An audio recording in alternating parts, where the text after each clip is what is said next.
A ver, si pensamos en Robert Frost, seguro se nos viene a la mente una imagen muy clara, ¿no? La del poeta amable, casi un abuelito sabio. La voz de los paisajes de Nueva Inglaterra, una figura nacional súper querida. Y es que es una imagen muy fuerte. El poeta de pelo blanco escribiendo sobre muros de piedra o sobre ese camino que no se tomó en el bosque. Es casi como una figura pastoral en la imaginación de Estados Unidos. Pero aquí es donde la cosa se pone interesante, o complicada, depende de cómo se vea. Porque detrás de ese poeta tan querido se esconde una postura política bien dura que parece contradecirlo todo. Y ese es justo el gran enigma de Robert Frost. Así que vamos a meternos de lleno a explorar esta compleja paradoja política que además Frost expresaba muy a su manera, siempre astuto y a veces un poco críptico. Miren, cuando le preguntaban de qué partido era, Frost siempre decía que él era un demócrata con D minúscula. Y esto es clave para entenderlo. Su lealtad no era con un partido político, sino con el ideal del individuo, con la libertad y la democracia en su estado más puro. Y de hecho hay una anécdota buenísima. Una vez se lo soltó así, de frente, al mismísimo presidente Kennedy, y claro, provocó una carcajada general. Esto lo pinta de cuerpo entero, un pensador súper independiente y crítico desde desde siempre. Ahora bien, para de verdad entender cómo veía el mundo, tenemos que ir a la raíz de su filosofía, su muy particular idea del individualismo. A ver, esta forma de pensar no le salió de la manga, tenía raíces muy profundas, venía directamente de filósofos como Emerson y su fe en la voz singular de cada persona.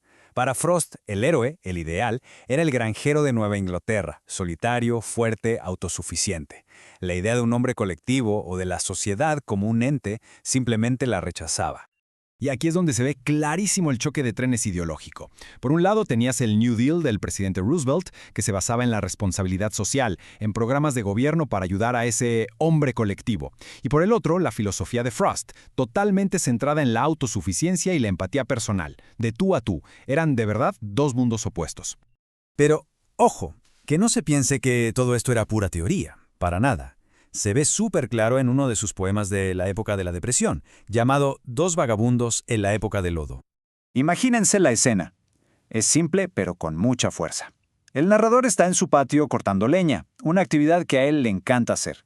Y de repente de la nada aparecen dos extraños, dos vagabundos, y uno de ellos le ofrece hacer su trabajo a cambio de dinero. Y aquí está el dilema en el corazón del poema. El narrador está cortando leña por amor, por gusto, por vocación, pero el vagabundo necesita ese trabajo para sobrevivir. Es el choque entre el amor y la necesidad. ¿Qué tiene prioridad? Es una pregunta brutal. Y aquí viene la reflexión central del poema. Nos dice que lo ideal, lo perfecto, es cuando puedes unir tu pasión con tu necesidad, cuando tu trabajo es tu juego. Pero al poner al narrador cara a cara con la necesidad básica de otra persona, el poema nos obliga a preguntarnos, ¿cómo respondemos ante eso? O sea, el punto clave aquí es este. Frost sí creía en una humanidad profunda, en una empatía, pero en una política personal. Su responsabilidad era con la persona que tenía enfrente, con quien se cruzaba en su camino. No creía en la caridad a través de un programa de gobierno abstracto y lejano. Pero bueno, esa es solo una cara de la moneda. Porque el otro lado del individualismo de Frost es mucho más rudo, mucho más crudo.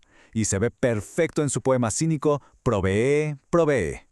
El poema arranca con una imagen que, la verdad, es un golpe.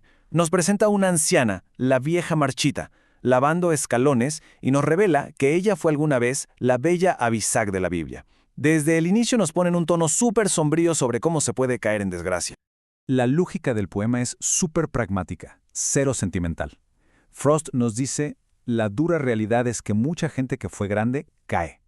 Y te da dos opciones drásticas, casi como un chiste negro. Muérete joven y te evitas problemas, o hazte tan rico que mueras con lujos. Pero al final, el mandato es uno solo, y es muy claro. Provee, provee. Prepárate para tu propio futuro. Y aquí viene lo mejor, que lo deja todo clarísimo. Se cuenta que después de leer este poema en público, Frost solía añadir esa frasecita, o alguien más va a proveer por ti y no te va a gustar. Era una crítica directa y sin filtros al New Deal.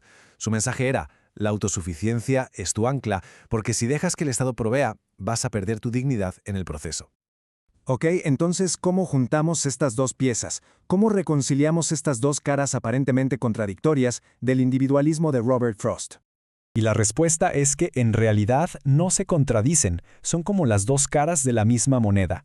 Por un lado tienes la empatía profunda, humana, a nivel personal, cara a cara, y por el otro tienes la advertencia pragmática, casi brutal, sobre la importancia de ser autosuficiente para mantener tu dignidad. Y al final, esta es la gran pregunta que Frost nos deja flotando en el aire. Su desafío, nacido en la zona rural de Nueva Inglaterra hace casi un siglo, sigue resonando hoy. Nos obliga a pensar en nuestra responsabilidad individual.